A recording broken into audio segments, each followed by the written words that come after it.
हम बात करते हैं बांग्लादेश में अमेरिकी दखल की, जहां एक कथित मानवीय गलियारे की योजना पर चुपचाप काम चल रहा है। कहा जा रहा है यह गेम किसी और का नहीं, अमेरिकी राष्ट्रपति डोनाल्ड ट्रंप का डिजाइन किया हुआ है। तो क्या ये एक और ग्रेट गेम है? क्या बांग्लादेश सरकार इसके जरिए इस्लामिक कट्टरता को और हवा दे रही है? और क्या भारत के लिए यह गलियारा रणनीतिक खतरे में तब्दील हो सकता है? आइए देखते हैं दूसरा पहलू।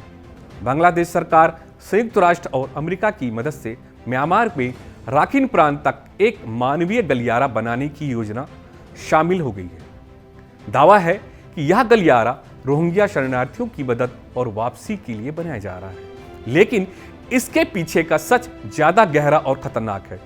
दरअसल इस गलियारे को बिना पारदर्शी चुनाव के से बनी सरकार आगे बढ़ा रही है, जिसमें देश के भीतर आलोचना का सामना करना पड़ रहा है, लेकिन अमेरिका के कारण कोई खुलकर विरोध नहीं कर पा रहा है। अमेरिका की दिलचस्पी क्यों बांग्लादेश म्यांमार सीमा पर?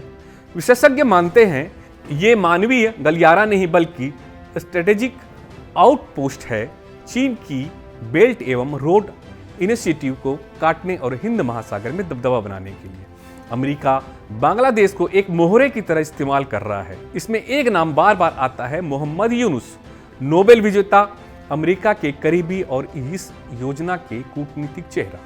डोनाल्ड ट्रंप और यूनुस की नजदीकियां इस पूरे खेल को शक के घेरे में लाती है।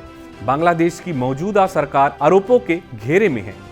चुनाव की वैधता पर सवाल है, इस्लामी संगठनों से नजदीकियों पर उंगली उठ रही है और अब ये गलियारा उस जाल को और गहराता है।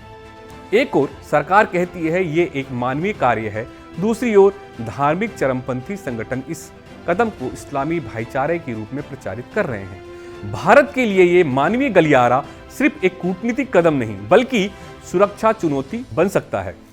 नॉर्थ ईस्ट अस्थिरता, मिजोरम, मणिपुर पहले से तनाव में है। इस गलियारे से विद्रोही गुटों और हथियारों की तस्करी आसानी से हो सकती है। रोहिंग्या नेटवर्क, भारत में पहले ही 40,000 से ज्यादा अवैध रोहिंग्या मौजूद हैं। इस गलियारे से यह संख्या और बढ़ सकती है। चीन को घेरने का दांव पर भारत के दरवाजे पर बसा कैंप यह रणनीतिक रूप से उल्टा भी पड़ सकता है। विशेषज्ञ कहते हैं ये गलियारा जासूसी, स्लीपर सेल्स और सांस्कृतिक विघटन का आधार बन सकता है। संयुक्त राष्ट्र इसे शरणार्थियों की वापसी की प्रक्रिया बताता है, अमेरिका इसे मानवाधिकार की जीत कहता है और भारत अब तक आधिकारिक रूप से चुप है। कूटनीतिक के स्तर पर भारत को संतुलन बनाए रखना पड़ रहा है। अमेरिका से रिश्ते भी जरूरी है और अपने पूर्वोत्तर की सुरक्षा भी। लेकिन क्या ये चुप्पी बाद में भारी पड़ेगी? क्या हमें म्यांमार की सीमा पर एक नया कश्मीर बनने से रोकने के लिए हस्तक्षेप नहीं करना चाहिए? अगर ये योजना लागू हो जाती है तो भारत को 3 मोर्चों पर सक्रिय होना होगा। राजनयिक मोर्चा, बांग्लादेश से विरोध जताना होगा रणनीतिक आधार पर, न कि सिर्फ मानवीय चिंता पर। दूसरा, सीमा सुरक्षा, बीएसएफ और असम राइफल्स की तैनाती, सीमा चौकसी और इंटेलिजेंस नेटवर्क को मजबूत करना। जनमत और कूटनीतिक दबाव, भारत को एशियन, जापान और रूस जैसे देशों में अपने पक्ष को लाना होगा।